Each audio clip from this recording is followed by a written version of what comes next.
যদি রাজনীতি করেন, জিয়া আদর্শের রাজনীতি করেন, খালেদা জিয়ার আদর্শের রাজনীতি করেন, কোন মামু খালুর আদর্শের রাজনীতি আর এদেশে চলবে না। প্রেসিডেন্ট জিয়াউর রহমানকে ভালোবাসি, তিনি স্বাধীনতার ঘোষক। প্রেসিডেন্ট জিয়াউর রহমান একজন বীর বিক্রম। সেই প্রেসিডেন্ট জিয়ার আদর্শে আমরা সব সময় শ্রদ্ধাশীল। দেশ নেত্রী বেগম খালেদা জিয়া কারা নির্যাতিত হয়েছেন, তিনি কিন্তু ফ্যাসিস্ট সরকারের সাথে আপোষ করেন নাই, যেজন্য তাকে আপোষের নেত্রী বলা হয়। আজকে তার বাড়ি ফেনীতে আজকে যদি এইরকম চাঁদাবাজি, টেন্ডারবাজি আর মাদকের আস্তানা গড়ে তোলা হয়, এই মুখ আমরা কাকে দেখাবো? আমরা বলি ফেনীর মেয়ে খালেদা কর্মমতের আলাদা। ফেনীর গাজী মানিক সাহেবকে বলবো ফেনীর ফাজিলপুরের দিকে একটু নজর দেন। আমি রফিকুল ইসলাম মজনু সাহেবকে বলবো আপনি ফেনীর সন্তান হিসেবে বিশেষ করে 12 নং ফাজিলপুর ইউনিয়নে কারা রাজনীতির ছন্দবেশে জনগণকে ব্ল্যাকমেইল করতেছে একটু খোঁজ খবর নিয়ে দেখেন।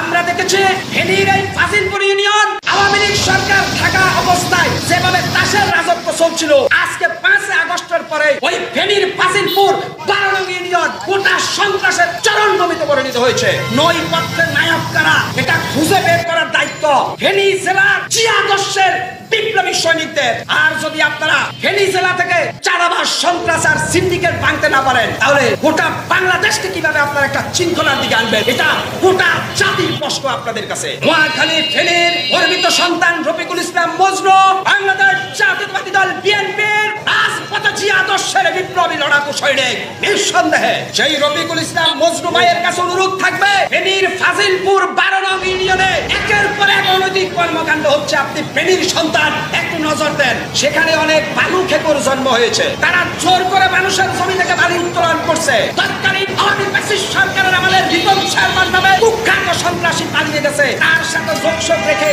এরা নতুন করে বিএনপির ছায়াতলে এসে এরা পুরা ফেনীর ফাজিলপুর ইউনিয়নকে একটা রমরমা ব্যবসার ভাগ পেতে দিছে। আমি বিএনপি নেতাদের বলছি, বাংলাদেশের প্রত্যেকটা জেলায় বিএনপি তো নতুন করে সিন্ডিকেট ঢুকে গেছে, সিন্ডিকেট ভেঙে দেন।